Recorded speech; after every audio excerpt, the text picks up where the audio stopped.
In our daily lives, we interact with a world of stable objects and predictable processes.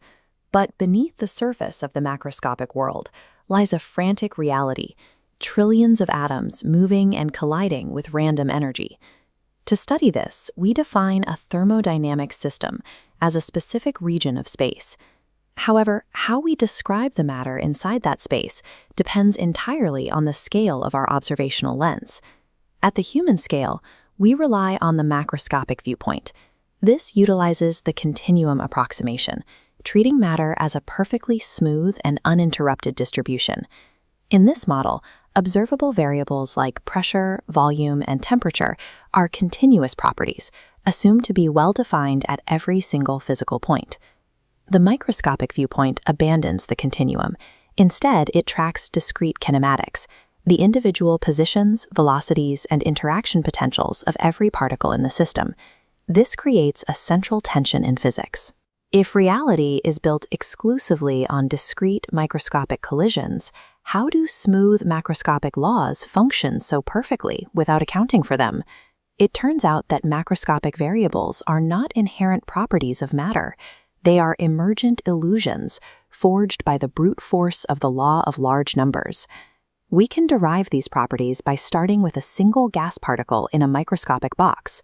When this particle strikes the wall, it reverses direction, transferring a momentum vector into the boundary. Multiplying that collision by trillions of particles, the storm of tiny impacts averages out. The discrete jolts become the smooth, steady force we measure as pressure. Macroscopic pressure is the manifestation of this relentless microscopic barrage, not a static, continuous force. If we decrease the volume of the container, the particles have less space to travel, forcing them to strike the boundary more often. This increased collision frequency leads directly to the inverse relationship described by the ideal gas law. Pressure does not exist at the atomic level. It emerges strictly as the time-averaged sum of an unfathomably large crowd. Temperature follows a similar logic. A single particle cannot possess temperature, only kinetic energy. Temperature is fundamentally the statistical average of kinetic energy across a massive distribution of particles. The zeroth law of thermodynamics describes the mechanical equalization process between two interacting particle populations. When energetic hot particles collide with slower cold particles, they exchange energy until the average kinetic energy equalizes. Even in thermal equilibrium, individual particles jump between energy states, while the overall distribution remains static. A steady macroscopic temperature reading merely hides the underlying continuously exchanging variance of microscopic energy. While these averages are powerful, the ideal gas law fails to describe real-world gases at high pressures because it ignores microscopic physical realities. The ideal model assumes molecules are infinitesimal points with zero volume and zero interaction. In reality, atoms have finite size. This excluded volume reduces the space available for motion, increasing pressure. Additionally, molecules exert weak attractive forces. When a molecule nears a wall, neighbors pull it back, reducing its impact force. Accounting for these two discrete molecular traits, size and attraction, transforms the ideal model into the highly accurate van der Waals equation. To fix a failing macroscopic law, we must refine the fidelity of our microscopic lens. This lens finally allows us to address the irreversible arrow of time. We start by defining a microstate, the exact specification of every individual particle's position and velocity. The macrostate is what we actually observe, like a gas localized in one half of a box. A massive number of different microscopic arrangements can correspond to the exact same macroscopic state. When we release a localized gas into a vacuum, it expands to fill the space. Macroscopically, this looks like a smooth, deterministic process.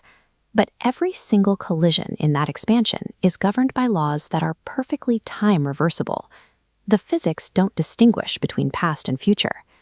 The gas does not expand because a force pushes it. It expands because the particles are blindly exploring all available microstates. In a mole of gas, the number of ways to arrange particles in the full volume is 2 to the power of 10 to the 23rd times greater than the ways to keep them in one half. The arrow of time is a statistical illusion. Systems don't strive for disorder, they simply drift into the macrostate with the highest mathematical probability. the continuum assumption eventually hits a hard limit at extreme low temperatures. Classical models, like the Dulong-Petit law, predict that the heat capacity of a solid should remain constant as it cools. This chart shows the failure of that prediction. In reality, as a solid approaches absolute zero, its heat capacity drops sharply to zero. The classical continuum fails because it assumes that thermal energy can be infinitely subdivided. Microscopic reality is different. The vibrational energies of atoms in a crystal are quantized. They only exist in discrete steps, like rungs on a ladder. Near absolute zero, the average thermal energy is too small to kick an atom up even a single rung.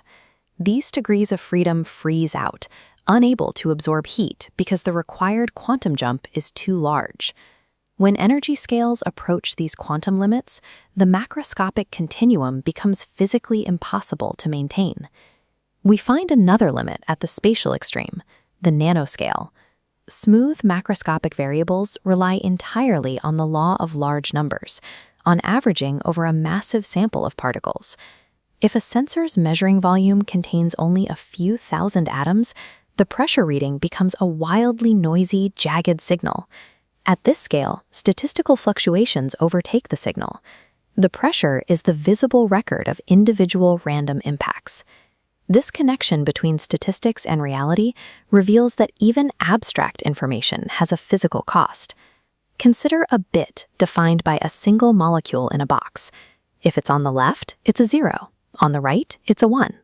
To erase this information and reset the bit, you must physically compress that one-molecule gas back into a single side. This compression requires work. According to Landauer's principle, reducing the number of possible microstates, erasing information, unavoidably dissipates a minimum amount of heat into the environment. Macroscopic thermodynamics and discrete microstates are inextricably linked. To engineer the limits of computation and reality, we must accept that the universe is a statistical symphony.